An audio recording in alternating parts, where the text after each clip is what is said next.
So now that the Superstar Shakeup is good, we're done, everything is set. We all know SmackDown completely kicked Raw's ass in the Superstar Shakeup, and many more. Plus we have the Greatest Royal Rumble coming up in about a week from now, so let's just talk about what happened this week here on the 7 Days Podcast. My name is Boy123 Jim, guys, and also I thought I was gonna upload SmackDown this week, but then I remembered I didn't upload Raw. So I am gonna upload Raw this Monday and SmackDown on Thursday next week, and then we'll move on towards Money in the Bank. I'm contemplating on whether I should bring back NXT or not, because I watched some NXT my NXT footage, and I feel like maybe I should bring it back. But if I'm gonna bring it back, I'm not gonna do like normal episodes until Takeover. I might bring it back and just do Takeover and then continue on from there. That because I have the itch to do NXT again. So I don't know. But yeah, so let's talk about this week. So we had Raw. Well, first of all, in real life, not non-wrestling, we had a storm in Toronto. We had a nasty storm. And where I live, it was very bad. Building got cut out, everything. And plus I heard like 3 explosive noises on the outside of my apartment. And I saw like 2-3 red flashes. I'm like, oh shit. That means the power is done. And it literally took a day and a half to fix everything. By Tuesday afternoon, everything came back to normal, and thank God for that. You know, my mom and sister would do whatever it takes to, you know, use what they have and, you know, obviously make things better for themselves. Like, we had like 4 cases of bottle of water, and they literally use a whole case and some of it, a case and a half, if you will, just to, you know, either use that because we have a kettle, so we could use that and use that as warm water, hot water, and you know, they did it to bathe and eat and drink. Me, I just waited until everything came back on, and then I started doing my normal routine. But obviously, I did not go outside for a day and a half because no chance. Okay, bad breath and stinky does not work with me. I don't like going outside and being all disgusting. I'm going out in public. I gotta be like, you know, I gotta fit in. I can't just be. I can go out there and just smell like shit. I'm not in downtown. Okay, so that happened. So that's why there's barely any videos or anything of me mentioning anything about videos this week. I don't know why I tweeted the Rusev Day thing. Oh, it's gonna be uploaded Wednesday. Like, it's gonna be uploaded next week. Don't worry. Something happened with Rusev that you might enjoy. He got an opportunity. That's all I'm gonna say. So in real life, in WWE now, we had the Superstar Shakeup. Monday Night Raw, we had The Miz go over to SmackDown Live, which I'm happy about. We had Kevin Owens, Sami Zayn come through. The Riot Squad came through. We had Bobby Roode come through. We had Jinder Mahal losing the United States title. And then Jeff Hardy winning the U.S. title. Then going over to SmackDown with the U.S. title. I don't know. I think the U.S. title is going to stay on SmackDown, and Raw is going to have the Intercontinental Championship. I don't see Rollins now thinking about it. I want it. No doubt in my mind. I want the IC title on SmackDown and the U.S. title on Raw. That's how it always should be. But I honestly think it's going to stay how it is. U.S. title on SmackDown, Intercontinental title on Raw. You know, because, you know, Monday Night Rollins, you know, he got a t-shirt. No chance you're going to go, there's no chance you're going to change it. You know what I mean? Be like, like, all the things he said for the past couple of months will be meaningless. Well, then again, look at WrestleMania 33, after what happened there. Everything was meaningless. Now, the only thing meaningless that happened at WrestleMania that I'm not upset about or I don't really care was The Undertaker. He never said he was retired. Him putting his stuff in the ring doesn't really say he's retired. You assume he did. This is what happens when you make assumptions. When you make assumptions, you're going to be disappointed. And what happened? People made an assumption, oh, he's retired. He left the stuff in the ring. If he comes back, it's going to be meaningless. It's going to be this and that. Bitch, I knew he was going to come back. It's The Undertaker. If this man wants to walk away, he's going to walk away. You know? And I remember when Chris Jericho said, you know, when he retires, he's just going to do it. He's not going to make a big announcement about it. He's not going to have a retirement tour or some shit. He's just going to retire. So I think Undertaker's going to do the exact same thing. So, but like everything else, you know, I mean, the one thing, now, I'm not the person you ever want to talk to about relationships, but, okay, John Cena, Nikki Bella. Now, when they split, I'm like, oh shit. Alright, I didn't see this coming. I actually thought they're going to go through it, being married and shit, because John Cena, you know, keeps saying that Nikki Bella's the love of his life, and Nikki Bella keeps saying that, oh, he's the man that I always wanted to marry or some shit, right? They're speaking so highly of each other, obviously. And then, I don't know, split. They just split. And then somebody was like, how do you have somebody that you love that wants to have kids, that wants to be married, and you just dump them or you just turn it away? It's like, and I had to come in there and be like, whoa, relax. I don't know where you're getting your shit from, but hold on.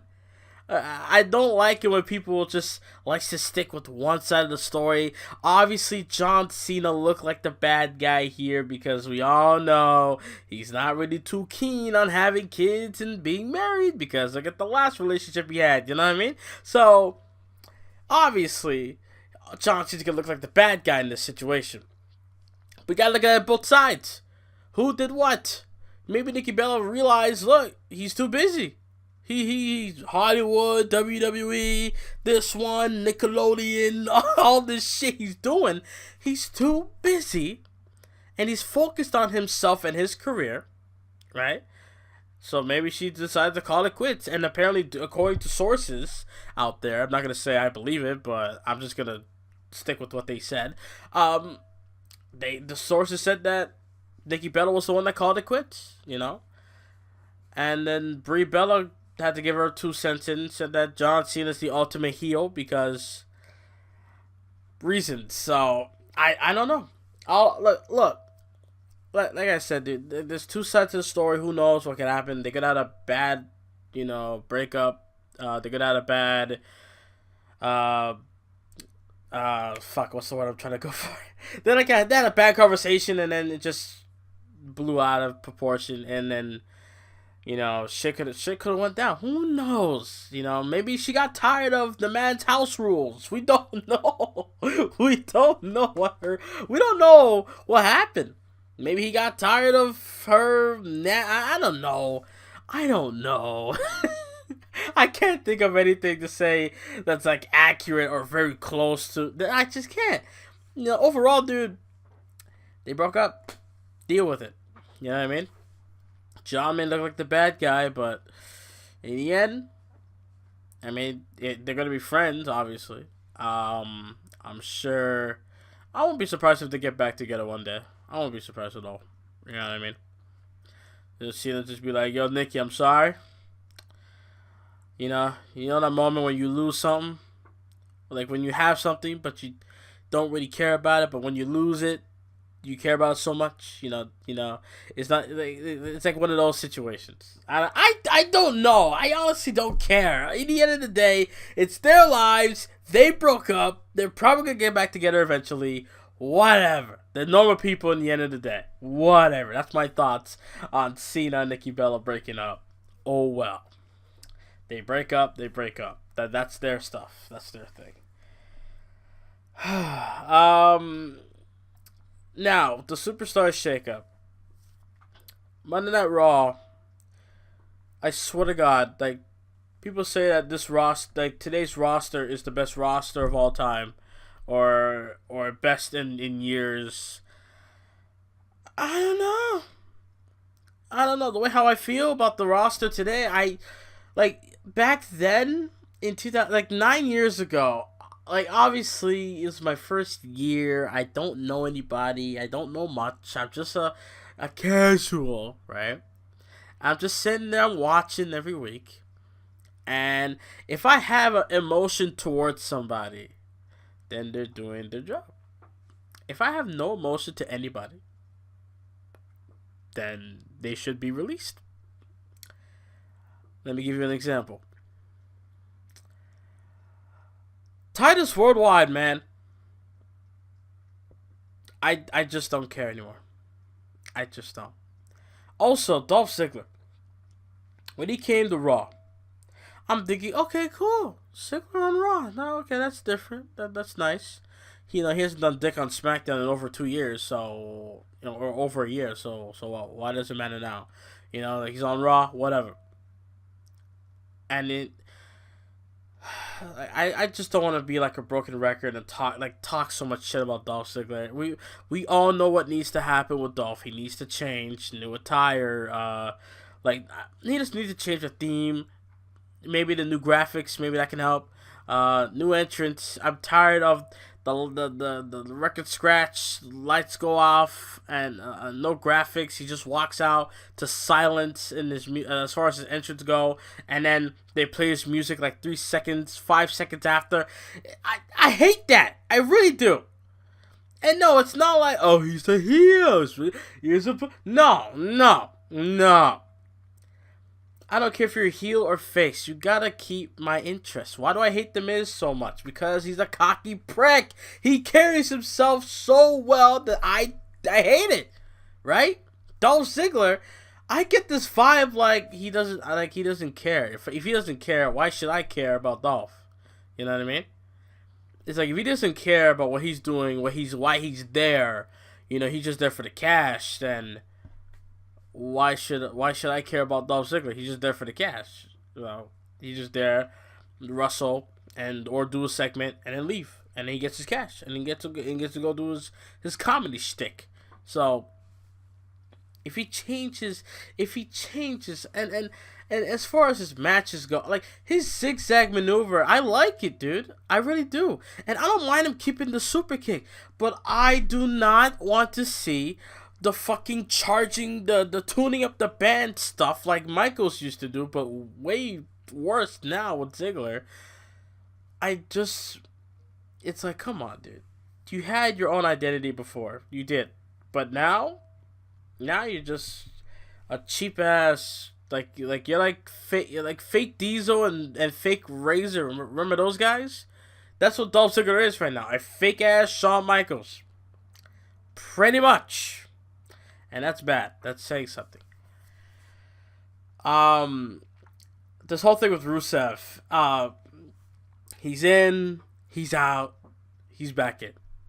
Now, I heard, apparently, the reason why they took him out of the match is because, after what Rusev said, referring to The Undertaker that he's old, someone didn't feel good about what he said. So they decided to scratch him and put Y2J in the match. And then, when they found out that The Undertaker was not insulted because The Undertaker knows how the fucking business work, unlike the fucking idiots back there, don't know shit, right? Undertaker realized, it's just a work. He doesn't really mean it. Why would he talk shit about me? He knows he'll get fucked up. so obviously, Taker's not gonna get offended, and they put him back in the match. That's because he got taken out of the match, because the guy, some idiot in the back, in the executives or the creative team, whatever the fuck, right? One of those, they did not like what Rusev said on TMZ, so they decided to take him out. But then Taker was not offended, so they put him back in the match. It's really petty and stupid as shit.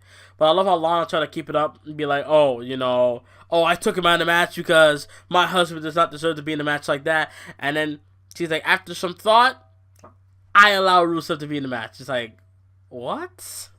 Stop. Oh my god. I'm loving Shinsuke Nakamura as a heel. I really do. I cannot tell you. Every time. I don't speak English.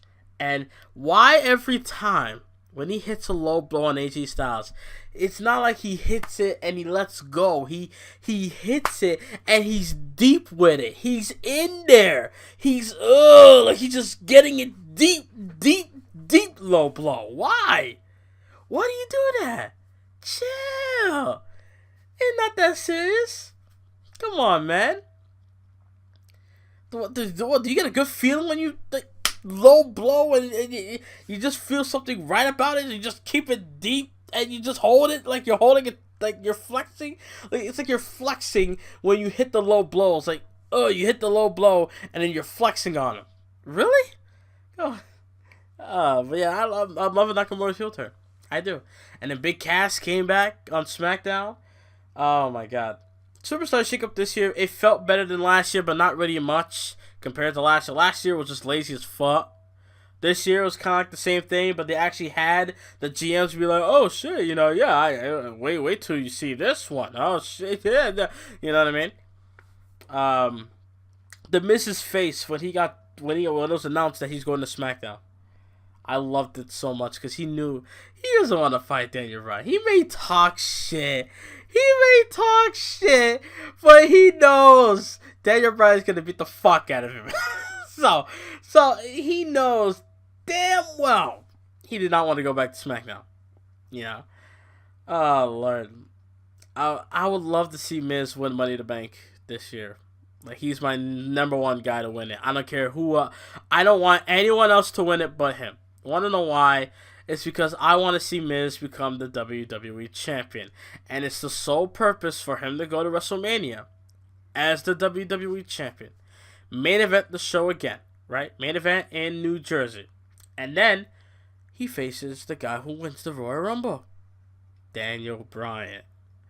Daniel Bryan gets to go on to face The Miz. No doubt about it. He's not going to choose the Universal Champion. He's going straight after The Miz. The Miz keeps the title through the Elimination Chamber or Fastlane pay-per-view. And then he goes on to WrestleMania 35. Boom.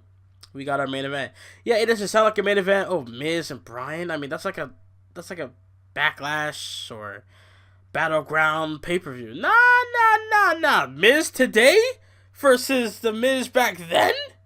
Daniel Bryan today versus Daniel Bryan, never mind, but still, Daniel Bryan versus The Miz for the WWE title.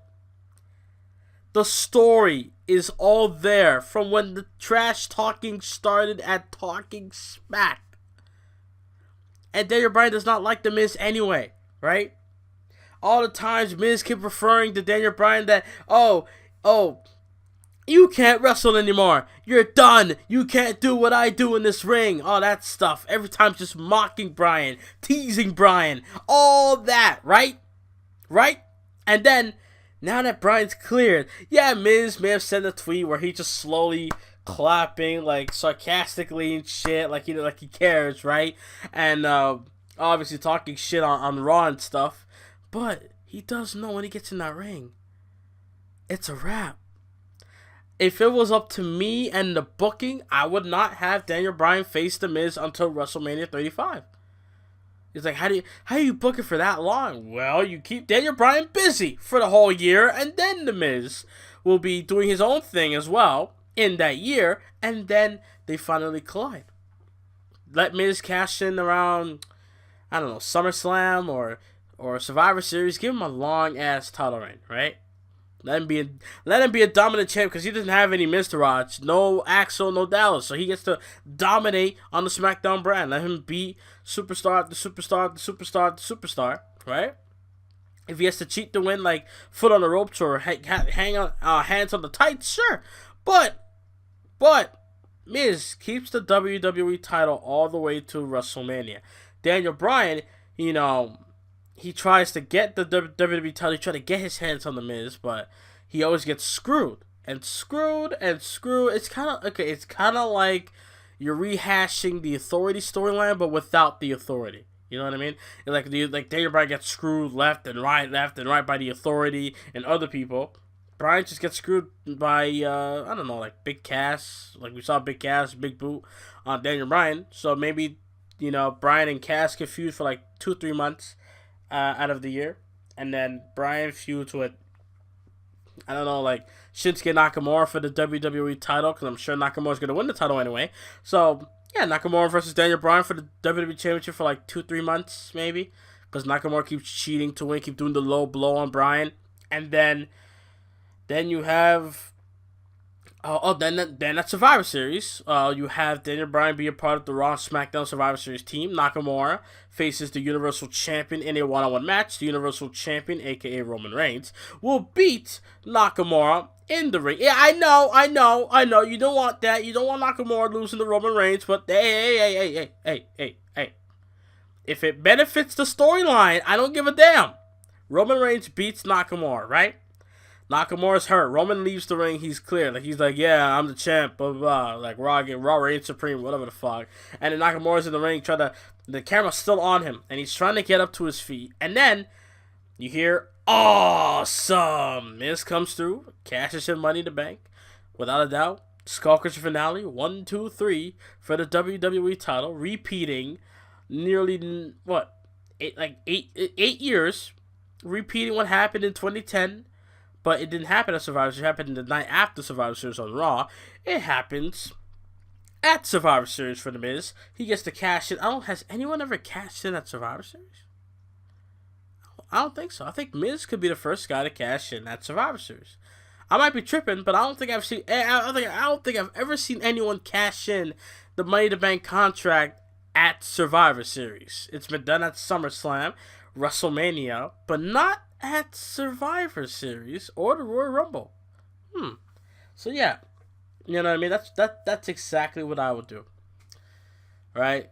Miz cashes in on Nakamura, then he has to face Nakamura at the next pay-per-view, and then maybe he might face Nakamura again at the Royal Rumble. Who knows? Or he gets someone else, and he just goes on to retain and be champion to WrestleMania. And then Daniel Bryan, well, he qualifies for the Royal Rumble, and he's the guy to win it. Obviously, we're not going to repeat 2015 where he gets in it for like a short time and then gets eliminated by Bray Wyatt. We're not doing that again. No. We're not doing that again.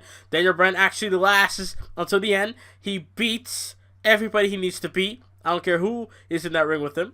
And he eliminates the last guy, and then he wins. Boom. Yesomania at the Royal Rumble. Rumblemania. Or a yes Rumble. Yes, a Yumble.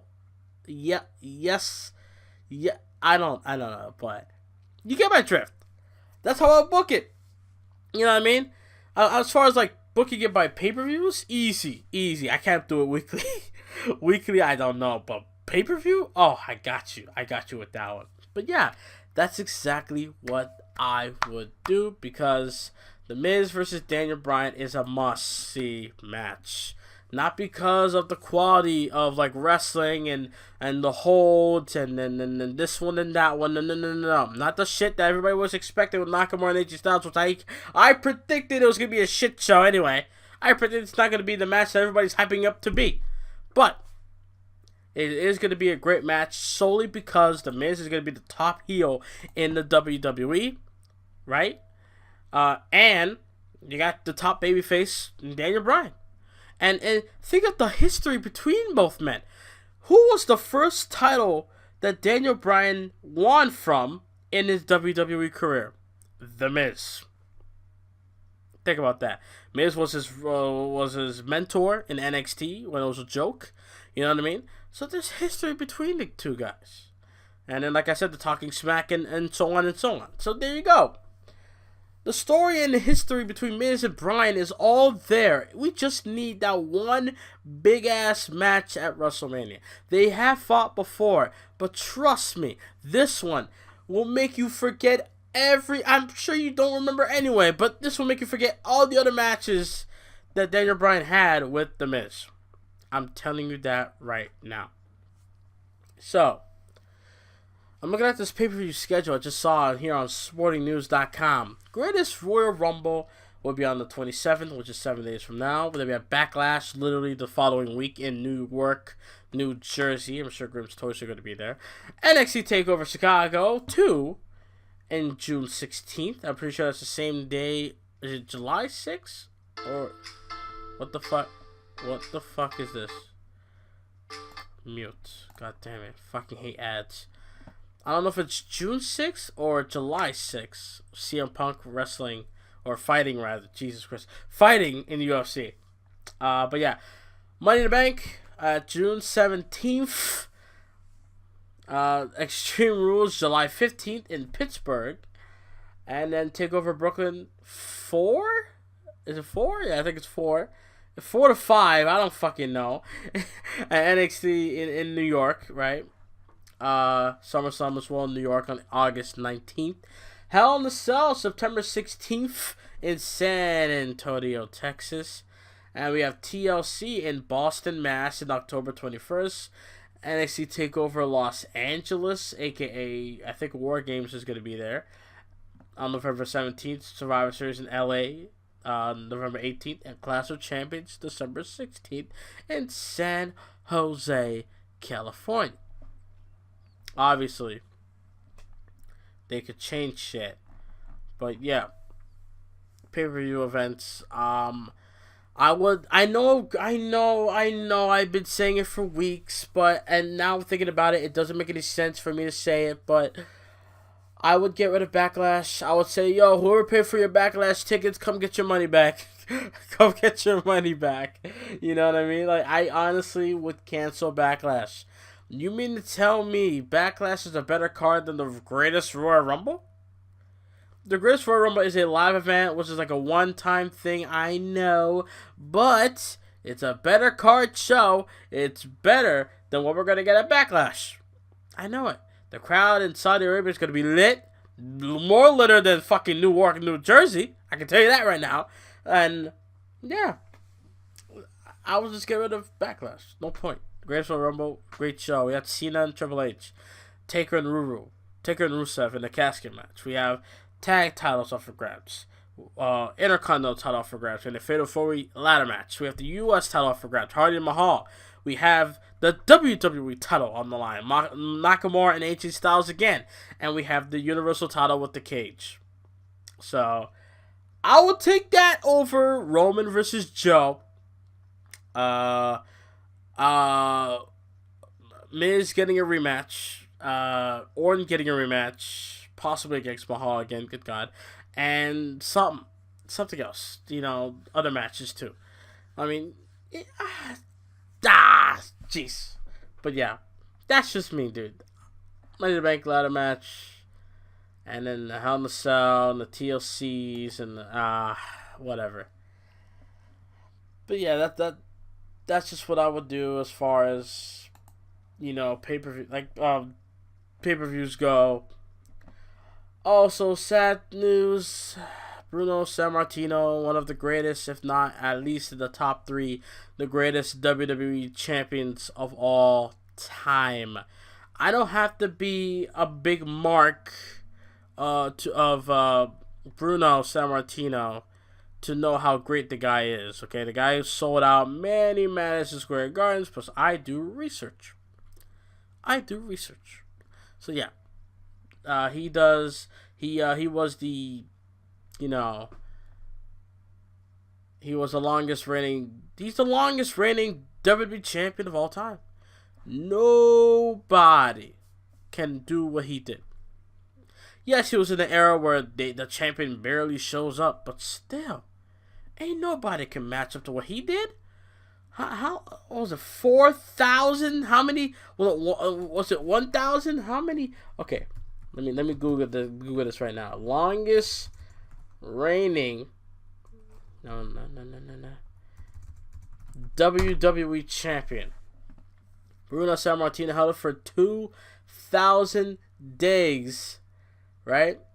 And that's a single reign, and then his longest combined is 4,000 4,000! 4,000! Champions nowadays can barely get to past 200! Damn! Goddamn. Ay. 4,000.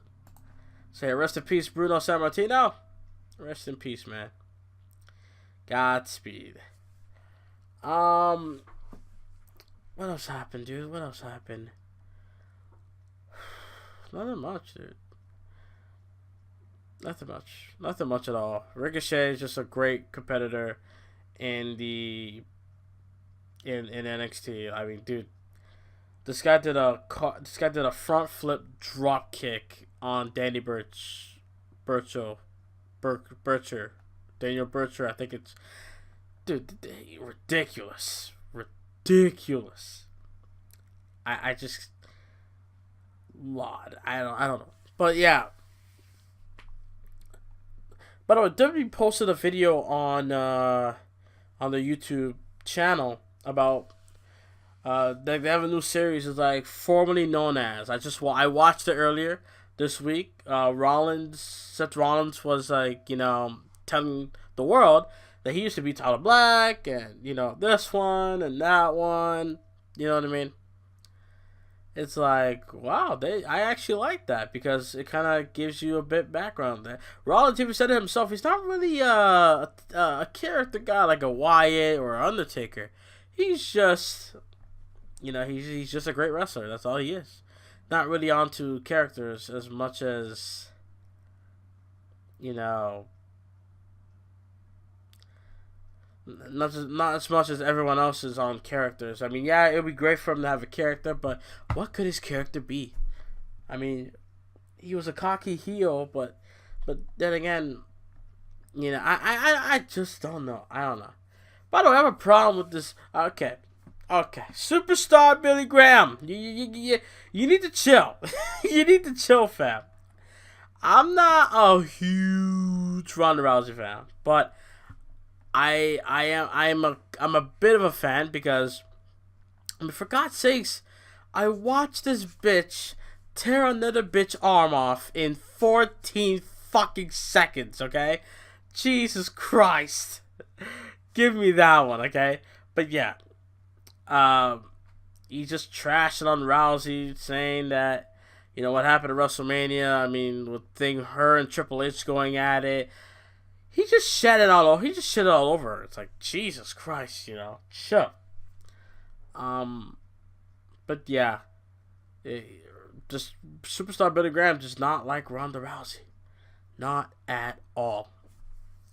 Now, Shelton Benjamin and Chad Gable are no longer a tag team. Gable went over to Raw, right? I would love to see a Gable and Jordan feud, or maybe American Alpha get back together as heels. We don't know. But Shelton Benjamin, change the goddamn theme, please. Give me I will accept it if you add the Ain't No Stop Me Now and you have the current theme that you have now. I would be okay with that. Ain't no stopping me now, because nobody cares. Think about it.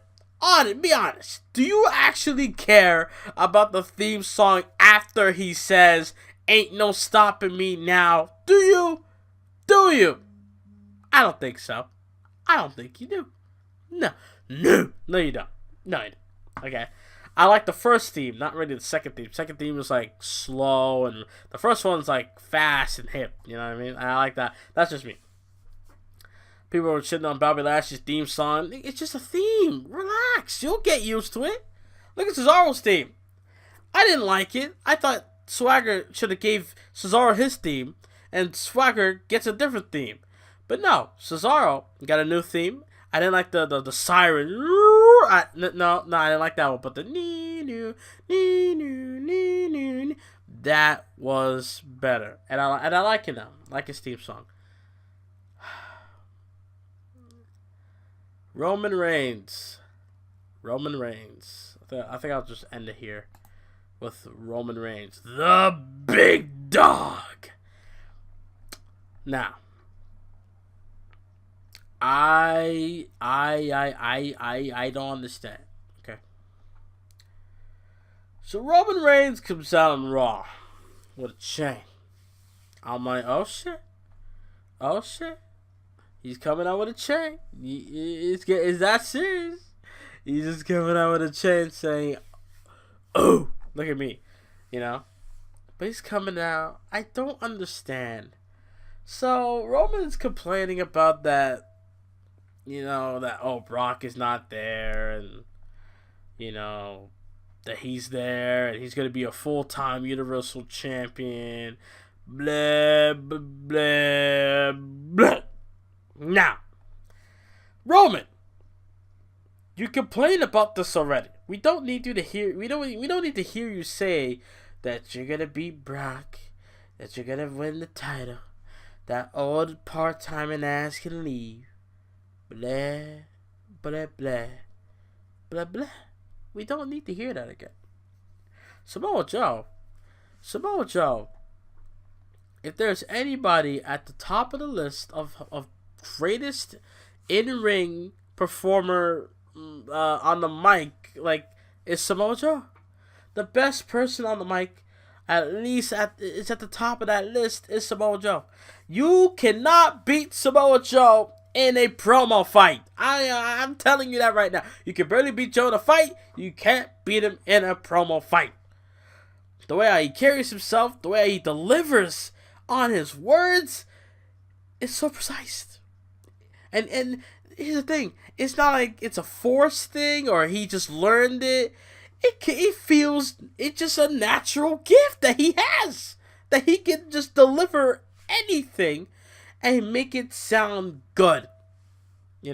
Yes, he's hyping up Brock as, oh, he's the big beast, and he's like Brock's hype man. You know what I mean? Like, I used to have a hype man back in high school. I legit did. No bullshit. There was always a guy that would be like, yo, that's my friend Jim. Yo. You see that boy right there? That's Jim right there. Yeah. Like that's kind of what Joe was doing with Brock.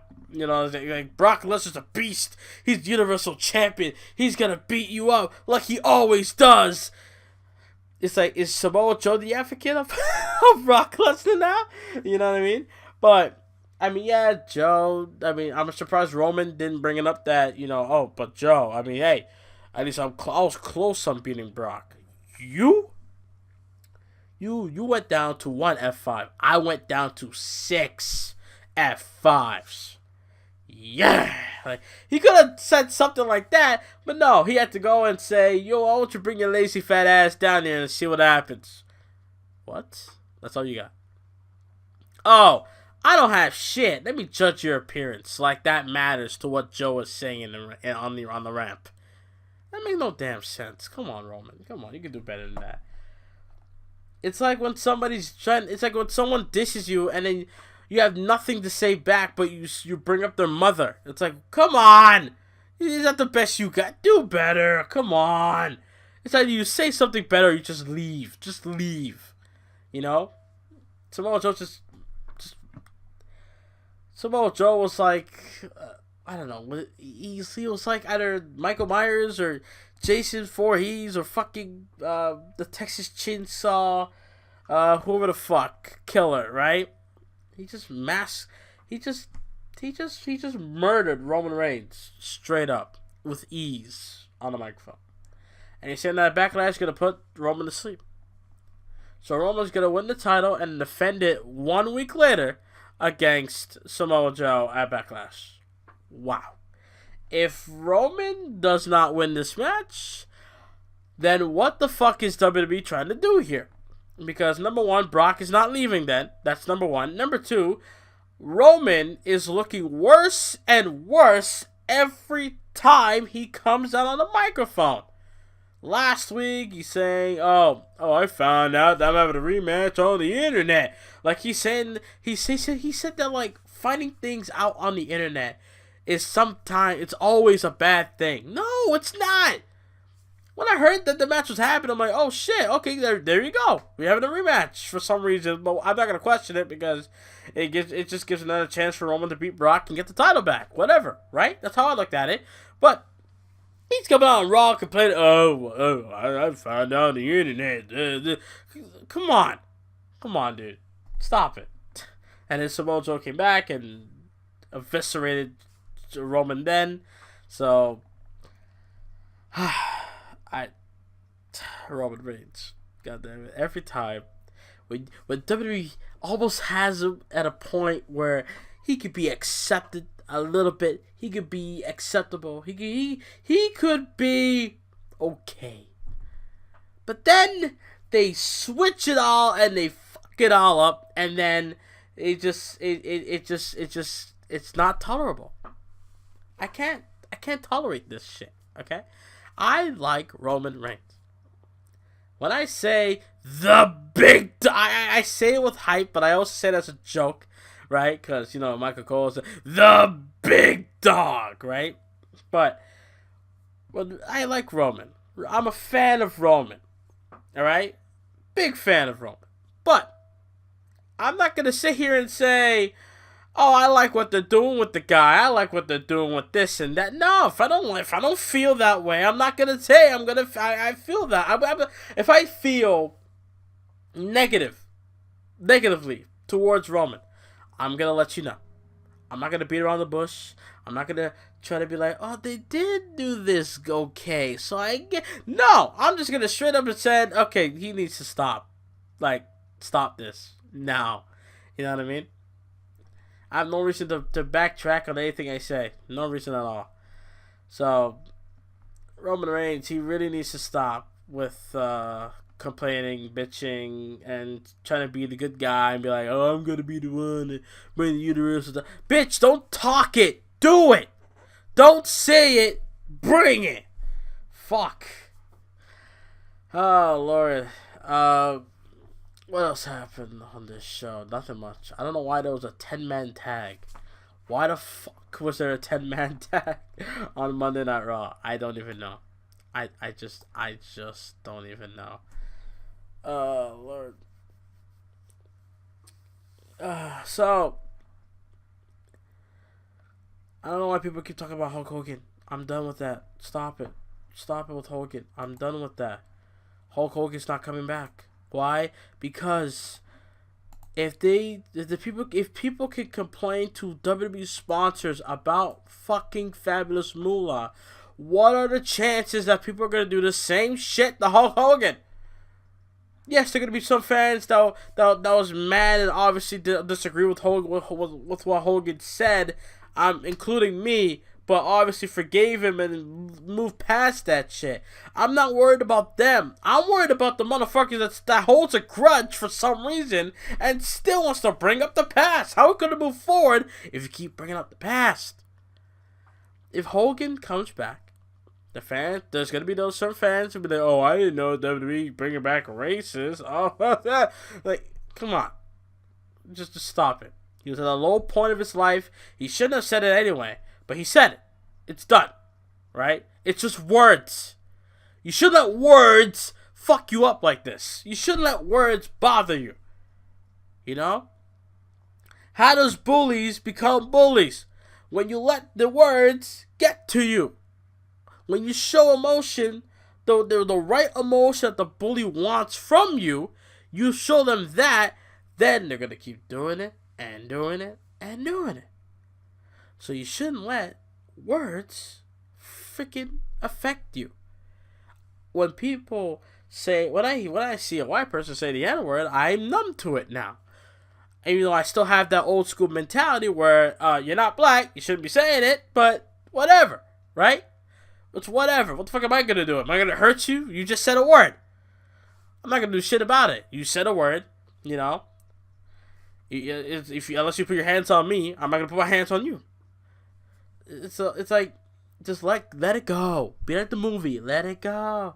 Or the song, let it go, let it go. Fuck, just stop. It's just a word, and he said it. He shouldn't have said it, but he said it, and he apologized numerous times. Mark Henry says that he should do something like help out people and shit to I guess regain trust or regain respect from people. Fine, sure, whatever the fuck it takes, but Jesus Christ, let it go, man. It's been 3 long years. Let it go. Come on. I hold grudges against people, but I'm not. But if it's been a long fucking time, I just turn that negative shit into a funny ass memory, and then there you go. That's just me. Ah, my God. But yeah, SmackDown was a great show this week. You know, I Samoa Joe come over to SmackDown. I never saw that coming. I didn't see that. I thought it would be Braun, Roman, Joe, Brock maybe, and because Brock might leave, who knows? And I don't know. Seth Rollins, I guess. I don't know. The Raw main event scene sucks compared to SmackDown. SmackDown has Daniel Bryan, potentially Big Cass, Samoa Joe, Randy Orton, Jeff Hardy, because, once Jeff Hardy loses a U.S. title, there, Nakamura, AJ Styles, need I say more? The Miz, come on. Come on. So, the main event scene is so good on SmackDown. That's just me. And you know what? I think I'm gonna end it here. I'm tired. I'm really tired. I want to go to sleep. Oh my God. Nothing much to talk about this week anyway. I mean, yeah, SmackDown won the Shakeup. Raw sucked. And Sanity's coming up with Andrade Cien Almas El Idolo coming over to SmackDown Live. I'm sure I said that wrong. But yeah, Andrade with Vega coming over to SmackDown. NXT was a great show this week. I watched it on Thursday morning. Dude, oh my God. If you ever want to watch wrestling without skipping through it, watch it in the morning, because it's like, oh, what did I miss? And you watch the entire thing and you're excited. It's like watching morning cartoons on Saturdays. You know what I mean? It's like, yes. Yeah. Oh, I should watch my Proud Family. Yeah, sure. Yeah, I hope you guys enjoyed the 70s podcast. Like I said, SmackDown and Raw episodes will be out next week. I might be doing NXT. If I do, I'll drop an NXT TakeOver right after Money in the Bank pay-per-view, which is about 2-3 weeks away from now, so pay attention to that. Hope you guys enjoy. Like, subscribe, follow me on Twitter at boy123jim. If I see anything else that I miss, I'm gonna make a separate video on it and let you guys know how I feel. Hope you all enjoy. Like, subscribe. Thank you for listening to this long ass podcast that had no plans. No, it was just off the top of my head. It was just straight up me babbling on. It wasn't planned, predetermined, none of that shit. It's just me talking about certain topics, pretty much. Hope you guys enjoy it. Like, subscribe, and about later.